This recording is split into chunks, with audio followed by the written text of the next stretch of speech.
Transmission of nerve impulse, how the nerve impulse transfer from our stimulus to the brain. किसी भी stimulus से हमारा जो information है वो ब्रेन तक कैसे आती है, तो वो आती है थ्रू द न्यूरॉन। और न्यूरॉन में जो ट्रांसफर होता है वो होता है यूनिडायरेक्शनल, मीन्स सिर्फ एक डायरेक्शन में। और वो होता कहाँ से है, डेंड्राइट से एक्सॉन में। डेंड्राइट से एक्सॉन में जानने के लिए सबसे पहले हम देखते हैं कि स्ट्रक्चर क्या है, हाउ इट फॉर्म्स। सी, हम सिंपली पहले एक स्ट्रक्चर देखते हैं कि न्यूरॉन होता कैसे। न्यूरॉन होता है ये आपकी सेल बॉडी, ये आपका एक्सॉन और ये आपका एक्सॉन एंड। ठीक है, तो बॉडी जो है आपकी, यानी ये जो सेल बॉडी, यहाँ से जैसे ही इसको कोई भी स्टिमुलस पता चला, आपका हाथ जल गया या आपके हाथ में चोट लग गई, तो ये डेंड्राइट जो होगा उसको इम्पल्स को रिसीव करेगा और ट्रांसफर इलेक्ट्रिक इम्पल्स की फॉर्म में ट्रांसफर करेगा। सबसे इंपॉर्टेंट चीज़ याद रखिएगा कि जब भी कोई स्टिमुलस हमारे ब्रेन तक पहुँचता है, स्टार्टिंग जो होती है उसकी वो हमेशा इलेक्ट्रिक इम्पल्स की तरह होती है। तो इलेक्ट्रिक इम्पल्स कैसे रिसीव किया, इस डेंड्राइट्स ने रिसीव किया।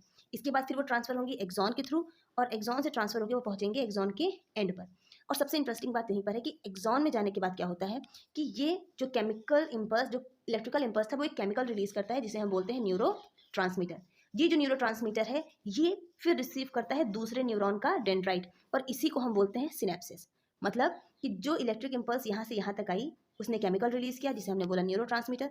फिर वो न्यूरो ट्रांसमीटर किसने रिसीव किया, ये दूसरे न्यूरॉन के डेंड्राइट ने। और इस पूरे प्रोसेस को हम बोलते हैं सिनेप्सिस, जो कि बहुत इंपॉर्टेंट टॉपिक है, it is very easy to understand now. Next, फिर जब ये इसको रिसीव करेगा, that means now the dendrite after receiving the neuro transmitter it again changes into electric impulses. किस में कन्वर्ट हो जाएगा, इलेक्ट्रिक इम्पल्स में। फिर वो इलेक्ट्रिक इम्पल्स फिर एक्सॉन के थ्रू जाएगा, और एक्सॉन के थ्रू फिर से नर्व एंडिंग पर जाके फिर से ये केमिकल रिलीज करेगा किसी तीसरे न्यूरॉन के लिए। यानी पहला न्यूरॉन ये रहा, दूसरा ये रहा, इसी तरीके से तीसरा होगा, और वहाँ पर भी सिनेप्सिस की प्रोसेस होगी।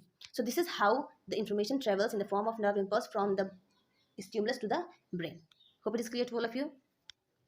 Now for the further information, stay connected.